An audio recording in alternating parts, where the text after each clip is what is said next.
អ្នកវិទ្យាសាស្ត្រនិងធនាគារពិភពលោកបានព្យាករណ៍ថាទីក្រុងបាងកកប្រហែលជិត 40% អាចនឹងជន់លិចនៅដើមឆ្នាំ 2030 បញ្ហាដោយសារតែទីក្រុងនេះស្ថិតនៅកម្រិតទាបហើយងាយរងគ្រោះពីការកើនឡើងកម្ពស់ទឹកសមុទ្រនិងការបូមទឹកក្រោមដី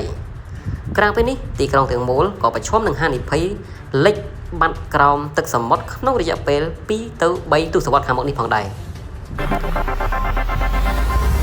ទីក្រុងបាងកកដែលបានកសាងឡើងលើផ្ទៃដីដែលធ្លាប់ជាដីភក់កម្ពស់ប្រហែល 1 ម៉ែត្រកន្លះផុតកម្ពស់ទឹកសមុទ្រត្រូវគេរំពឹងថានឹងក្លាយជាតំបន់ទីក្រុងដែលរងការប៉ះពាល់ខ្លាំងបំផុតមួយនៅលើពិភពលោកដោយទៅនឹងទីក្រុងសាកាតាប្រទេសឥណ្ឌូនេស៊ីនិងទីក្រុងម៉ានីលប្រទេសហ្វីលីពីននៅតំបន់អាស៊ីអាគ្នេយ៍ផងដែរនៅពេលបច្ចុប្បន្ននេះទីក្រុងបាងកកកំពុងលិចទឹកពី1 ទៅ 2 សង់ទីម៉ែត្រក្នុងមួយឆ្នាំហើយគេឃើញថា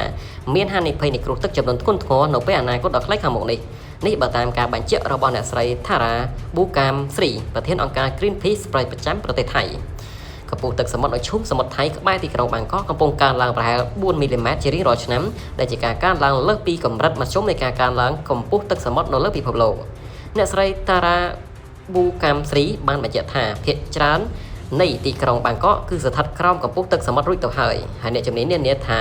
ការរៀបចំទីក្រុងមិនបានល្អនិងមាត់សមុទ្រដែលលិចបន្តិចម្ដងនឹងធ្វើឲ្យទីក្រុងបាងកកនិងប្រជាជននៃទីក្រុងនេះប្រឈមនឹងស្ថានភាពហានិភ័យខ្ពស់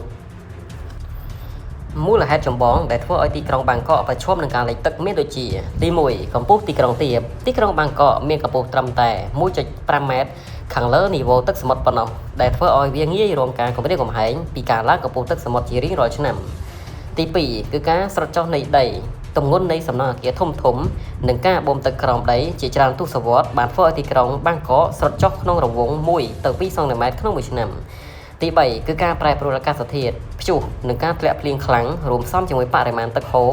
ចុះពីទន្លេចៅប្រយ៉ាបានធ្វើឲ្យប្រព័ន្ធបង្ហូរទឹកក្នុងទីក្រុងមិនអាចទប់ទល់បាន